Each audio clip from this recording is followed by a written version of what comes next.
O Estadão Mobilidade Insights reúne entrevistas com executivas e executivos que decidem os rumos de grandes empresas no Brasil. A reportagem ouviu representantes de marcas de ônibus e caminhões, automóveis, comerciais leves e até tratores, bem como de companhias que atuam nas áreas de mobilidade, transporte de cargas e passageiros e compra e venda de veículos. Elas e eles falaram sobre como venceram as dificuldades do mercado em 2021 e as perspectivas para o setor e a economia em 2022. Os olhos de Gustavo Couto brilham quando ele fala dos números do Grupo Vamos, do qual é o CEO.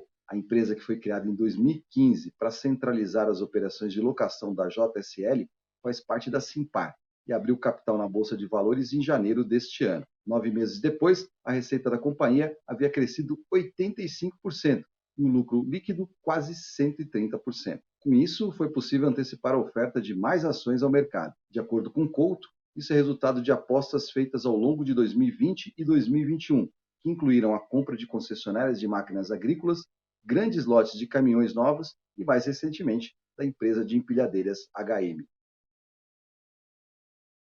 Hoje, do mercado endereçável, que a gente entende que é o mercado endereçável de caminhões que poderiam ser alugados, apenas 1% da frota é alugada. Nós fizemos grandes investimentos com bastante antecedência. Eu costumo dizer que quem faz a conta não compra, aluga.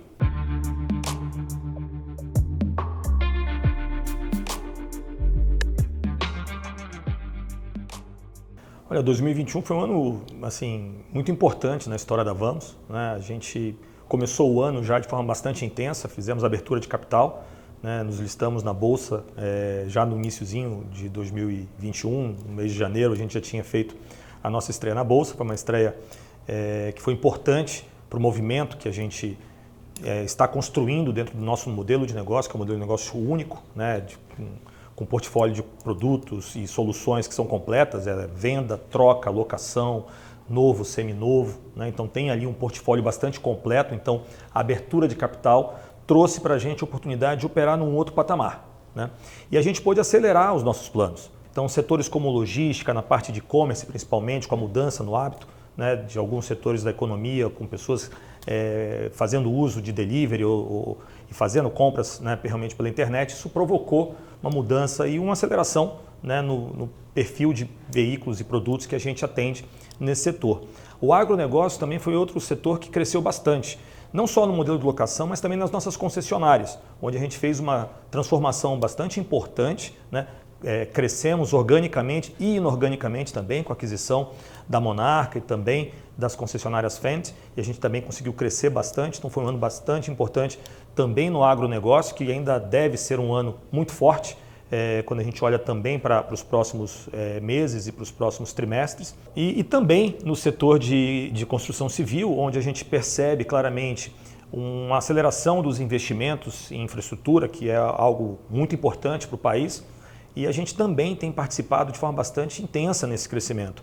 Novamente, não só com as nossas operações de aluguel de máquinas de linha amarela, mas também com locação, né? Então a gente realmente teve um ano muito positivo em termos de crescimento. Nos primeiros 9 meses foram 85% de crescimento de receita. O lucro líquido a gente cresceu quase 130%.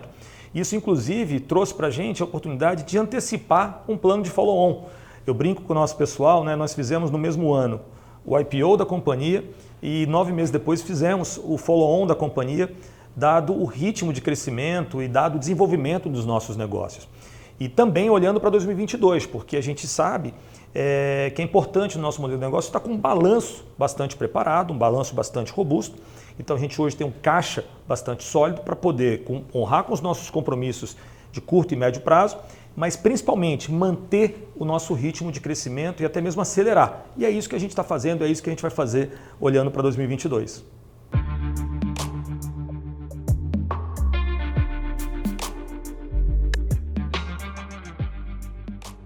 A gente gosta de deixar claro, né, que a Vamos tem um posicionamento único no mercado, porque ela reúne 3 grandes unidades de negócio.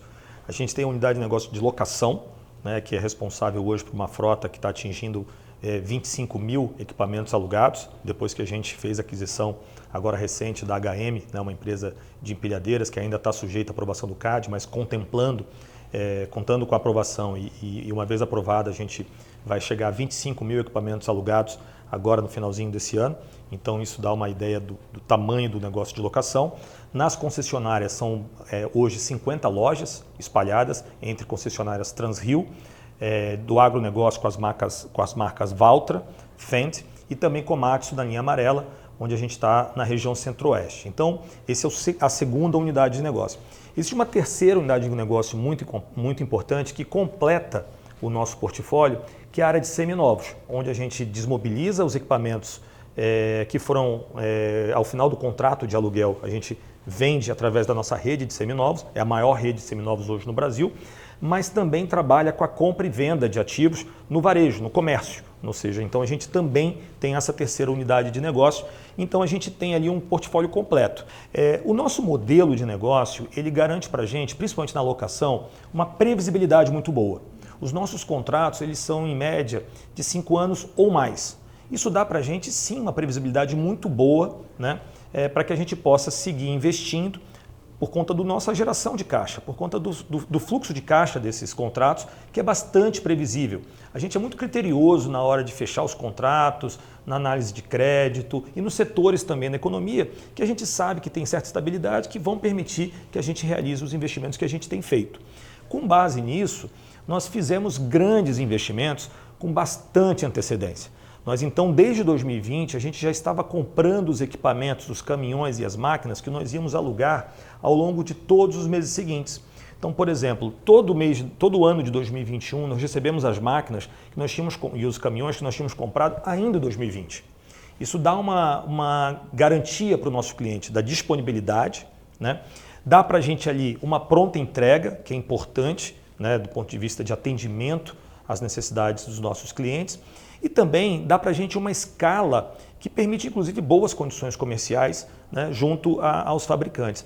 Então, isso é algo que complementa o nosso negócio e faz com que a gente tenha uma previsibilidade bastante importante do nosso negócio para frente. No agronegócio, a gente voltou as nossas atenções mais para o centro-oeste, uma região que cresce bastante, que vem investindo em ampliação da sua área de cultivo e plantio, né, onde o preço de soja, milho, algodão estão muito bons.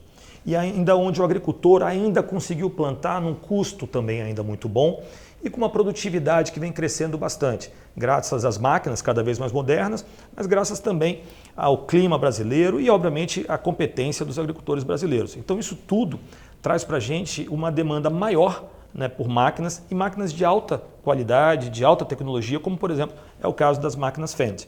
Então a gente também vê com bastante otimismo o 2022.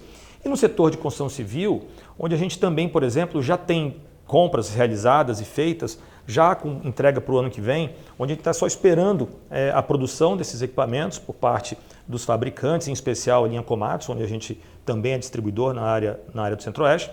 E isso também dá para a gente ali muita confiança, porque a gente sabe da necessidade de investimento em infraestrutura do país e isso está acontecendo, ou seja, talvez seja consenso, talvez seja unanimidade, que uma das áreas em que o Brasil avançou mais nos últimos anos de governo foi justamente na área de infraestrutura, né? Então a gente está muito satisfeito com isso, está muito feliz com isso e obviamente acreditando que isso vai continuar, afinal de contas esses investimentos eles não são investimentos de curto prazo, são investimentos que, né, vão estimular o desenvolvimento da economia e vão ser importantes para o desenvolvimento do país ao longo dos próximos anos.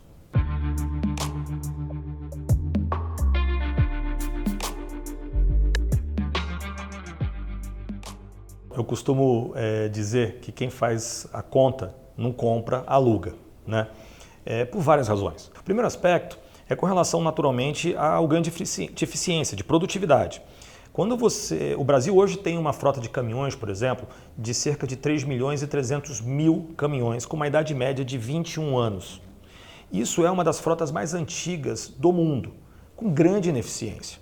Maior consumo de combustível, maior emissão de particulados para a atmosfera, maior risco para os motoristas autônomos, para os caminhoneiros, né, para a sociedade em geral, nas comunidades que estão em torno das estradas, das rodovias do país.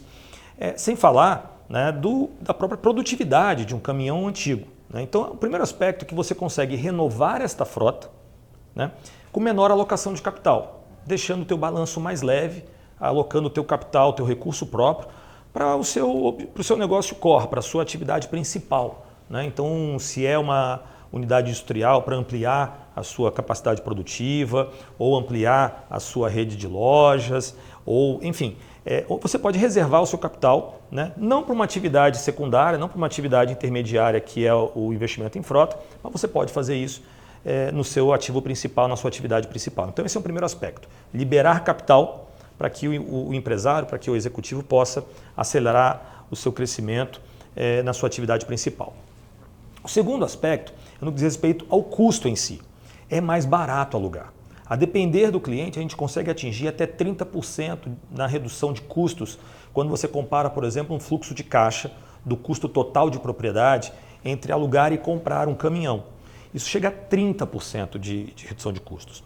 Isso vale desde o custo de manutenção, de alguns benefícios tributários que existem, no custo de revenda, de administrar essa frota, né? Todo o custo fixo que se tem para fazer a gestão e o controle dessa frota. Então a gente consegue mostrar para os nossos clientes, na ponta do lápis, que chega a ser 30% mais barato. Então veja bem, você pode renovar ou expandir a sua frota com menor alocação de capital e ainda pode reduzir seus custos. Isso é muito importante na realidade de hoje.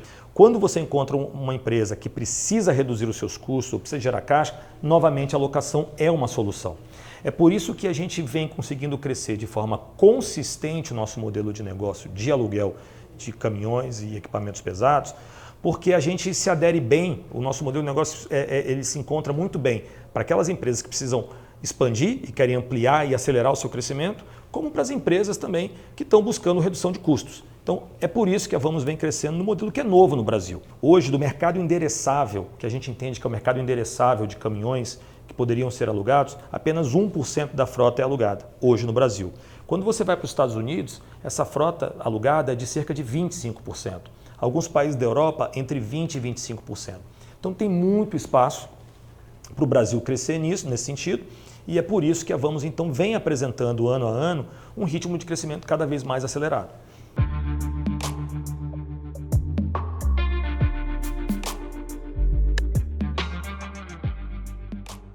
Olha, eu acho que a gente sempre, né, acha que pode melhorar no dia seguinte, né? Toda vez que a gente acorda assim e percebe que poderia fazer alguma coisa melhor do que fez ontem, né? E eu acho que é isso que nos move, eu acho que é isso que de alguma maneira nos faz realmente trabalhar cada vez mais para estar desenvolvendo mais a companhia e buscando mais oportunidades. Em 2021 foi um ano em que, se eu pudesse voltar atrás, eu talvez estivesse um pouquinho mais presente no campo com os nossos clientes, entendendo mais as necessidades dele. Foi um ano que a gente trabalhou muito em aspectos que eram importantes para o desenvolvimento da companhia, né, onde eu acabei me envolvendo bastante, tanto no processo de abertura de capital, como depois no próprio follow-on.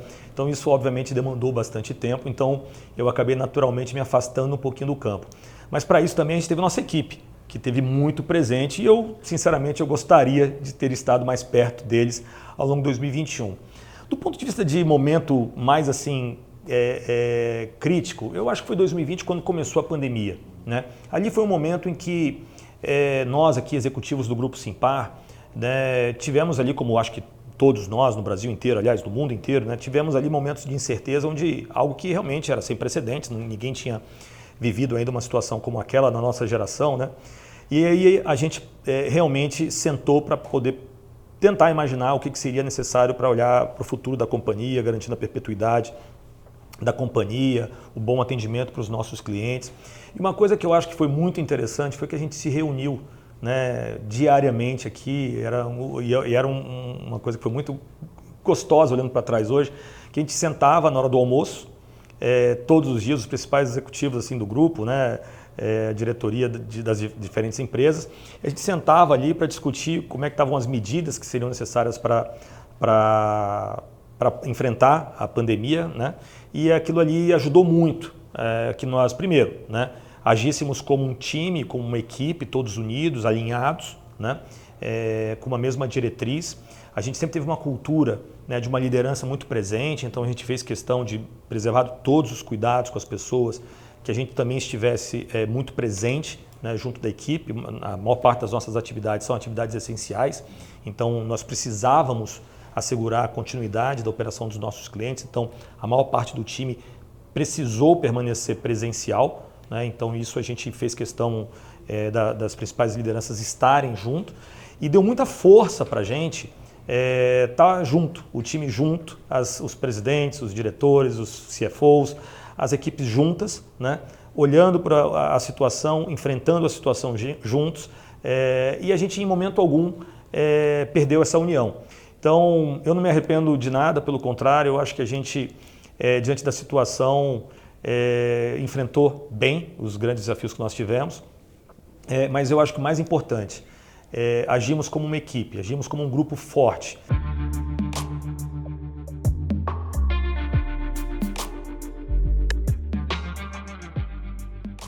Eu gosto de dizer, né, assim, e eu que cheguei ao grupo agora há 3 anos, mas já convivo, né, como cliente e me relacionando com as empresas do grupo há mais de 15 anos, eu costumo dizer o seguinte, com muita propriedade. O grupo tem nos seus valores o tema de ESG. Não por conta de qualquer questão de modismo ou da atualidade, isso vale olhar para a história do grupo. Quem conhece a história do grupo sabe do que a gente está falando. Da família Simões, da forma com que se preocupou sempre e a da origem. Vamos lembrar que o seu Júlio Simões foi um caminhoneiro, né, e que nunca se esqueceu das suas origens e que sempre olhou para essa classe de uma maneira diferente, olhando sobre o aspecto social, com inúmeras contribuições, com inúmeras ações que a gente poderia aqui passar uma tarde conversando a respeito. Quando você olha para dentro do grupo Vamos, a gente tem uma contribuição direta, porque a modernização da frota brasileira naturalmente contribui para a redução da emissão de particulados para a atmosfera. Só para te dar um exemplo, se a gente pudesse substituir essa frota de caminhões no Brasil, em média, com 21 anos de idade, se nós pudéssemos, num passe de mágica, substituir pela idade média da Vamos, que é abaixo de 2 anos e meio, nós poderíamos reduzir a emissão de particulados para a atmosfera em mais de 90%. Olha a contribuição que a renovação da frota precisa trazer sobre a ótica do meio ambiente brasileiro. Então, isso é muito importante. Então, a gente tem, sim, trabalhado para viabilizar a modernização e o desenvolvimento dessa frota, também com esse olhar. A gente já tem veículos locados, tanto elétricos quanto a gás, então a gente já tem uma frota nesse sentido, então já é realidade. Ainda não é larga escala, porque o custo ainda é muito alto, a gente ainda precisa ver a tecnologia ficando cada vez mais barata, em especial nos elétricos, no que diz respeito às baterias, que ainda tem um impacto muito importante no custo, também relacionado à autonomia e à infraestrutura para garantir a performance, a operação desses caminhões. Então a gente encara isso, a gente com bastante naturalidade, a gente vai acompanhar esse desenvolvimento, se possível sempre sendo uma alternativa mais econômica para viabilizar essa solução para os nossos clientes, e é por isso que então a gente tem um compromisso muito sério, sim, em adotar e incentivar o uso de veículos movidos à energia renovável.